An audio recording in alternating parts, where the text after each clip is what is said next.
Hey guys, Ron Douglas here. I just wanted to go live, one of my raw and uncut live videos, just to talk about what's on my mind, share some value with you guys, maybe give you some inspiration. As I always talk about, I've been in business a long time. Before I had gray hairs, I had my beard was all 100% brown. Now it's gray, you know, and I've learned a lot over the years. And one of the things I learned, and this is inspired by a conversation I had, where my support team had with a customer. Customer signs up, pays for our program, goes through a couple of modules.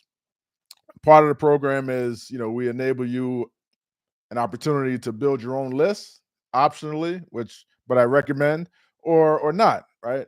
So building an email list is, to me, it's super easy in terms of the setup part of it. It's like everything is user friendly. You go in, you get your form code, copy and paste. You submit it to us. We'll put it on a page for you. Our team sets it up. But she got stuck, right? And it became an obstacle for her. And she immediately said, "This is too hard. I want a refund." And I'm like, "What's too hard? Like figuring out your own autoresponder service that's optional. We're not even saying you have to do it, but if you find that hard, then it's nothing online that you can do really that is gonna make you money, because it's always something. There's no opportunity where you just pay into it and then the money starts coming out the other end. It just doesn't work like that. There's opportunities like that. That's called investing, right? If you're investing something, then potentially you get dividends and get returns if you're lucky, or it can go the other way and you could lose all your money, right? Those are the only things. Like, investments are different than business opportunities. Business opportunities are, you invest your money into a business, right? But you also are responsible for doing some things, some learning some things. There's always going to be a learning curve, no matter how easy it seems, no matter how easy the sales guy makes it seem. It's our job to paint the picture of, this is relatively easy, but nobody's going to tell you, like, you don't have to do anything, any work, any learning. We tell you, hey, it's a course you got to go through, and there's a learning curve and all that type of stuff. So I could talk about, like, there's such thing as an absentee owned business, but even those require some work. So, for instance, um, I have two businesses. So we do, besides our online marketing stuff, we earn seven figures. We have a seven-figure business between our real estate and our cigar bar. We own a cigar bar in the Virgin Islands. So between those two, we earn seven figures, and that's about as absentee as it can get, because I don't live in the Virgin Islands, and I don't live where my real estate is. So I have a guy, a property manager, that manages the real estate. I have a managing partner who I pay a percentage, that manages the cigar bar, and I've known both of them for 20 years, and I have relationships with them. I trust them, and all that type of stuff. But even with that, with the real estate, the first 2 or 3 years completely got my ass kicked. I had to deal with bad tenants. I made every mistake you could think of. I bought a property in a bad neighborhood. I had to go to court. I had to, it's just, it wasn't hands off. It wasn't passive. It was like, active until it became passive. A lot of things, even the best things, even the most hands-off things, start off as active, and then eventually they become passive. But still, I have to, pay bills and talk about it, rehab different units when people move out and different things like that. The other business is also kind of an absentee-owned business. It's the cigar bar that my managing partner operates. And even for that, getting that set up, I had to actually show up there in the Virgin Islands, and I had to wait on lines, and I had to, negotiate with the prior owner the contract, and I had to do a lot of paperwork, and I had to get a business license, and I had to, get a liquor license, and I had to make multiple phone calls to follow up with people, and I had to take on risk, and I had to, risk money up front.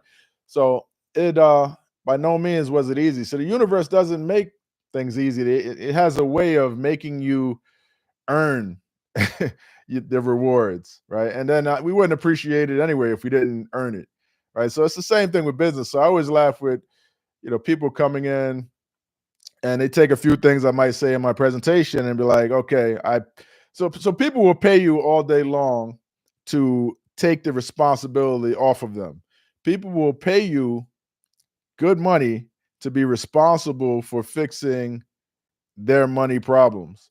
And typically it doesn't work that way. Typically you have to actually show up and learn a few things, and it's not even difficult stuff, Like so a lot of people talk about all that's difficult and they just give up. But imagine when you were a child growing up and you tried to walk and you fell and you said, "Oh, that's too difficult. I'm never going to try that again." Right? But now, walking is second nature. You do it all the time. I remember when I first bought my dog Lucky. Um, he was a puppy. He was 5 or 6 months old, and he didn't know how to run yet. And I thought that was so odd. He didn't know how to run. He didn't know how to climb steps, and he was just getting his bearings and just figuring things out. And then I saw him do it, stumble, got up, stumbled, but he was like, eventually he caught on to it. Like he didn't like going on walks. I would take him on walks. I would try to, put the chain around his thing, and I would try to put the collar on, and he hated the collar. He was just like, I hate this thing. And then I would try to, walk him, and he would like freeze up and be like, no, I'm not going anywhere. And I would have to like tug, come on, let's go. And he didn't want to go. But now going on walks is like his favorite thing in the world. So it's like everything like that, it starts out seemingly difficult, seemingly hard, but then after you've done it, you realize it wasn't that hard at all. Riding a bike was difficult, right? You fell down and scraped your knee or whatever, and but you didn't stop. You kept going, and then it's like they say, what is it? As easy as riding a bike, right? So you adapt, you overcome, and then it becomes easy for you later on. So a lot of stuff I might say is easy once you've tried it, once you've like not given up, and then once you've gotten past the learning curve, you start to realize, okay, this really is easy. Like copying and pasting an email and sending it out to a list is about the easiest thing I ever do, right? But to get to that point, I had to learn how to navigate the system. I had to learn how to get the autoresponder code, and had to learn how to, you know, manage the user-friendly system. But none of that stuff is hard. What's hard? What's hard is showing up for work every day, reporting to a boss that doesn't respect you, or someone you don't respect, waking up at 6 in the morning, fighting through rush hour. uh, that's hard, right? None of this stuff online is difficult compared to what people do every day, right? Not having money to meet ends meet, having to say no to your child because you can't afford something, or you can't afford a birthday present, or something, or a trip or vacation, or you can't afford to take time off. That's hard. None of this stuff is hard. And then there's levels to that, right? Digging ditches is even harder. Like, there's poor construction people out there, and it's heat wave, 100-degree weather out there, digging ditches and building highways, and that's hard. So there's levels to it, but this online stuff, I would never say that it's hard, or that it's hard work, like difficult. It's just a learning curve. That's all it really is. And when you understand that, it makes things a little bit easier. So one of the best things, the biggest superpowers that we have as human beings, is the ability to adapt to whatever. We can adapt to whatever. So one of the things you have to be conscious of is what you are adapting to, and what you are becoming comfortable to. So if you're adapting and becoming comfortable with your life the way it is, and you're not happy with your life, then you have to consider, like, maybe I need to get out of my comfort zone, try some different things. But adapting is a superpower. You can adapt. You just need a purpose. So I was reading a summary of this book. What was the name of that book? It was called Man's Search for Meaning by Viktor Frankl. Sold 10 million copies worldwide, originally published in 1946. Amazing book. Frankl, he was imprisoned in several Nazi concentration camps, including Auschwitz and some of the worst ones from 1942 to 1945. He lost his wife, his parents, his brother in the Holocaust. So he witnessed and endured extreme forms of human suffering, from physical deprivation, like starvation level rations of food, just not giving them enough food, brutal cold, inadequate clothing, forced labor, disease, malnutrition, random beatings, executions, like seeing all this crazy stuff between him and the people that he was in the concentration camps with. Psychological torment as well, constant fear of death, which is probably worse than the physical torment. Um, Dehumanization, prisoners were stripped of their names, dignity, and identity, watching others suffer and die. Hopelessness among people who couldn't see a reason to continue living. And the way that he survived and made it through all this, despite the unimaginable conditions, he noticed the pattern. Those who gave up hope, who could no longer find meaning in their suffering, they often died faster, even if they were physically stronger. And those who found a purpose, whether it was to see loved ones again, whether it was to complete unfinished work, or simply maintain their dignity, tended to survive longer. So, one of the famous quotes in his book is, "Those who have a why to live can bear almost any how."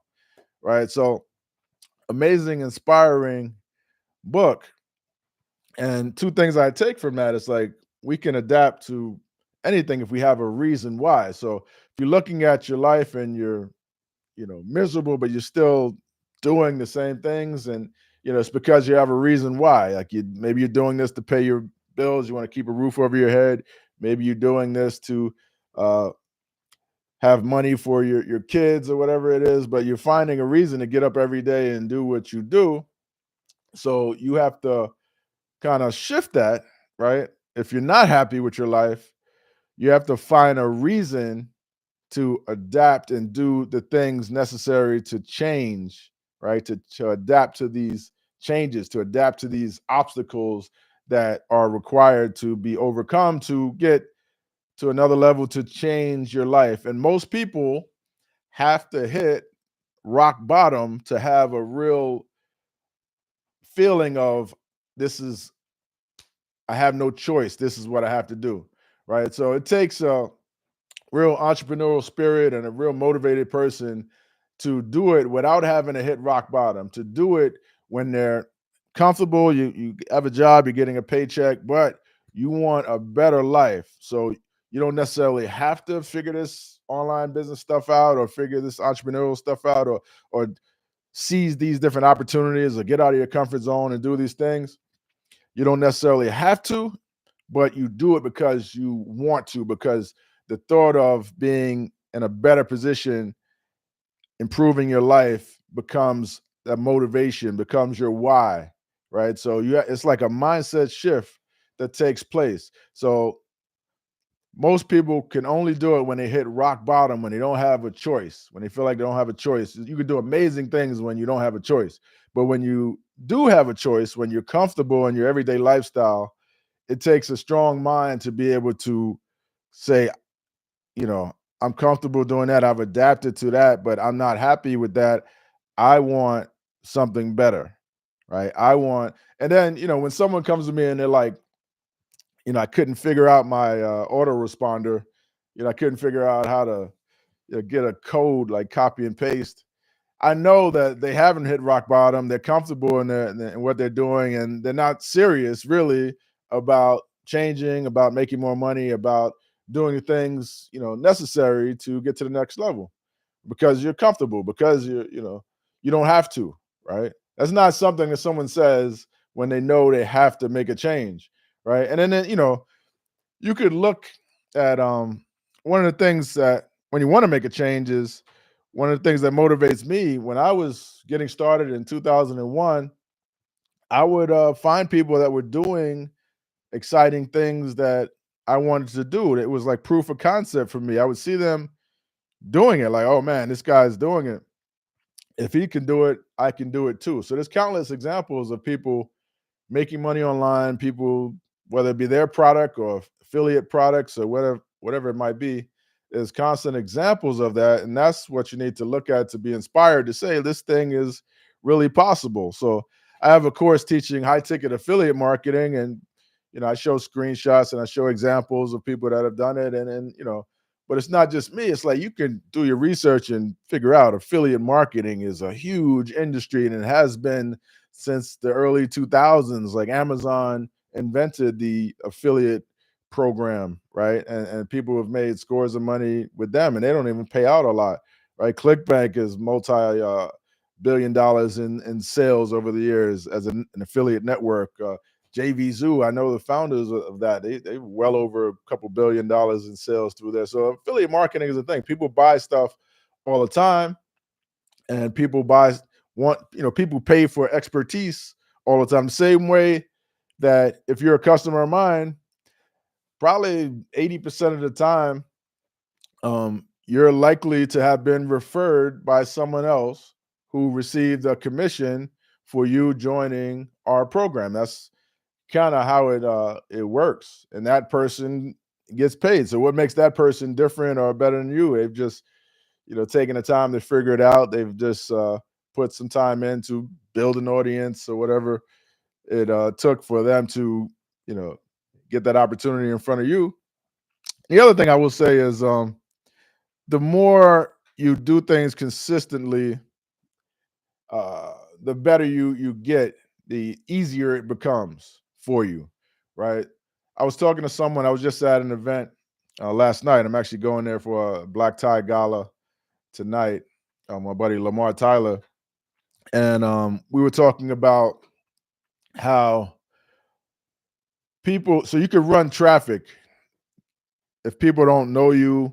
It's a different type of traffic. So there's cold traffic and there's warm traffic. Cold traffic is people that are interrupted, don't necessarily know you, see an ad or whatever, click through, they have no relation to you, they don't trust you, and so a small percentage of them might buy.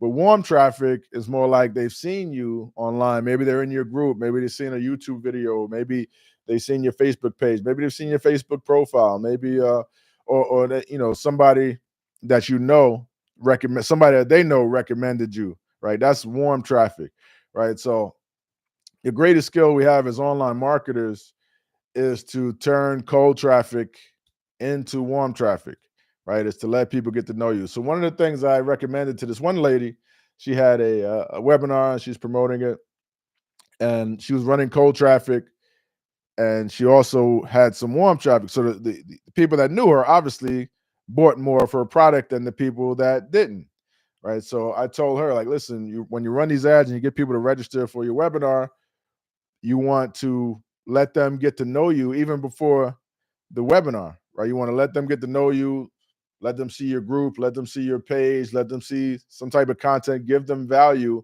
right? So you turn that cold traffic when they come in into warm traffic before they even get on the webinar, before they watch the webinar replay. They've gotten value from you, and then when they get there, they're more likely to buy than if you were just a perfect stranger. So those are some of my tips. I don't know if they tied together in any way, but some random thoughts that were on my mind. Hopefully you got some value from that. And I would say, whatever you're doing, if you could find examples of people that have succeeded with whatever thing you go into, stick with it, because you could be next, right? But it never is going to work out if you jump from one thing to the next and never give one thing enough time to actually work out. If you just quit on one opportunity and jump to the next shiny opportunity and then quit on that and then jump to the next thing, take some time, find something that works out. It works best with your skill set, and stick with it. So I'll leave it at that. Figure out how to turn this thing off. You guys have a great day, and I'll talk to you again soon.